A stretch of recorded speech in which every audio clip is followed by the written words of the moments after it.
Puji Tuhan, saudara, selamat pagi, selamat bertemu kembali dalam program Berkat Pagi yang memberkati kita di setiap paginya. Pagi ini kita masih ada dalam kitab Ibrani, kita mau sama-sama belajar dalam kitab Ibrani pasalnya yang ke-6. Kita mau lihat dalam ayatnya yang ke-19, Ibrani 6 ayat yang ke-19, firman Tuhan dikatakan seperti ini bunyinya. Pengharapan itu adalah sauh yang kuat dan aman bagi jiwa kita yang telah dilabuhkan sampai ke belakang tabir.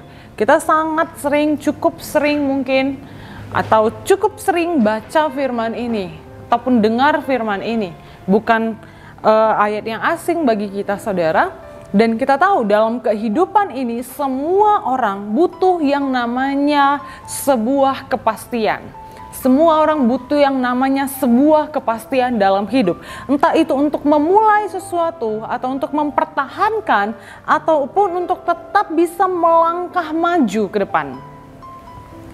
Nah, harapan itu seperti bahan bakarnya kita, saudara. Bahan bakar kehidupan yang terus dibutuhkan oleh setiap orang yang masih hidup. Oleh setiap orang pada umumnya, saudara. Kita butuh yang namanya harapan, kita butuh yang namanya kepastian. Dalam ayat pokok yang sudah kita baca, pengharapan di sana digambarkan seperti sauh yang kuat. Kita tahu bersama bahwasannya sauh itu apa? Kapal tanpa sauh pasti akan mudah untuk terbawa arus, terbawa ombak, bahkan bisa mudah untuk tenggelam, saudara. Begitupun kehidupan kita. Hidup kita tanpa pengharapan akan mudah rapuh, bahkan bisa sampai di titik yang jatuh. Karena itu firman Tuhan ingatkan kita lagi bahwa setiap kita butuh yang namanya pengharapan. Setiap kita manusia pada umumnya butuh yang namanya pengharapan. Supaya apa? Supaya kita tidak mudah rapuh, saudara. Supaya kita tidak mudah untuk jatuh.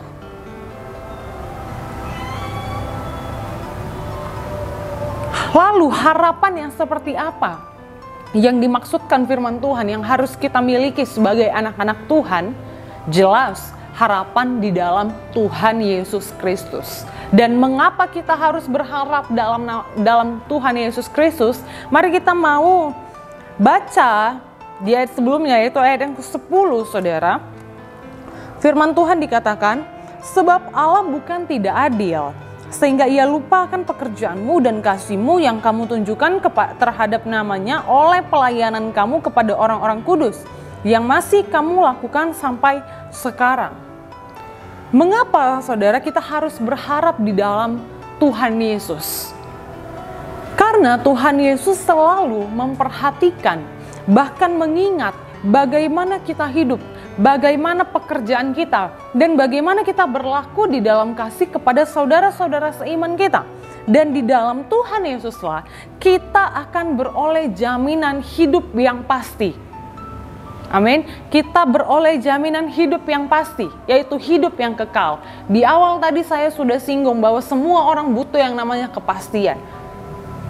Setiap kita butuh yang namanya kepastian. Nah, begitu banyak janji-janji Tuhan yang boleh kita dapati di dalam firman Tuhan, yang tercatat dengan jelas, saudara. Dan begitu banyak harapan demi harapan yang diberikan Tuhan bagi mereka yang mengasihi Dia. Bagi mereka yang mengasihi Tuhan dengan sungguh-sungguh.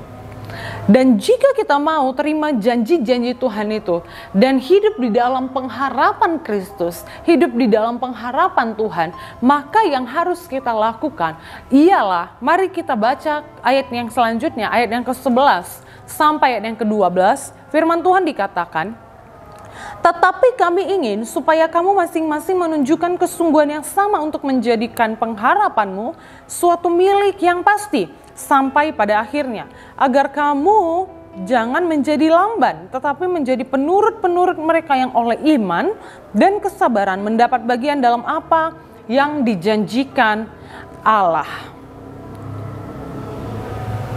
Supaya saudara kita bisa terima janji-janji Tuhan itu dan hidup di dalam pengharapan Tuhan, maka yang pertama yang harus kita lakukan sesuai dengan ayat yang kita baca barusan, ayat 11 sampai yang ke-12.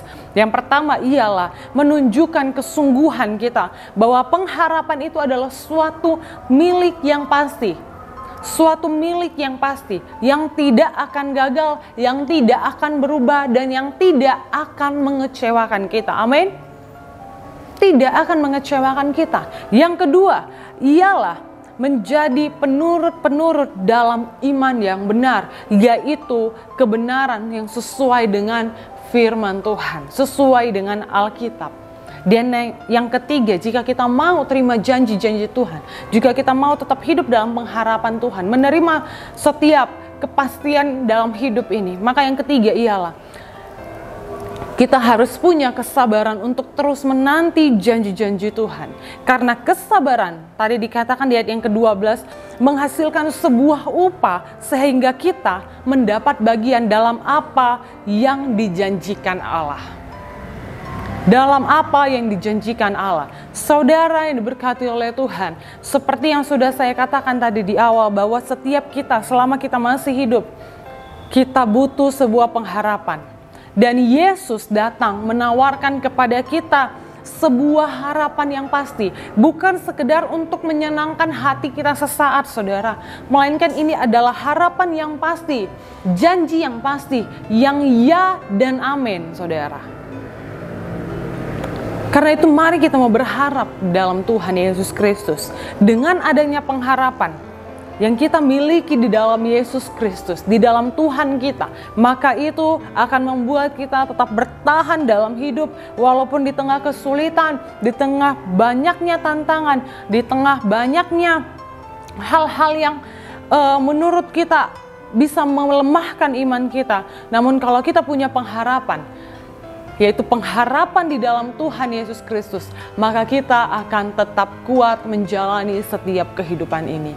Karena itu, pesan firman Tuhan pada malam hari ini buat saya dan saudara, mari terus miliki pengharapan hidup, mari terus berharap di dalam harapan yang pasti, yaitu di dalam nama Tuhan Yesus Kristus. Terpujilah nama Tuhan. Demikian firman Tuhan yang boleh memberkati kita di pagi hari ini. Immanuel, Allah beserta kita. Perlukan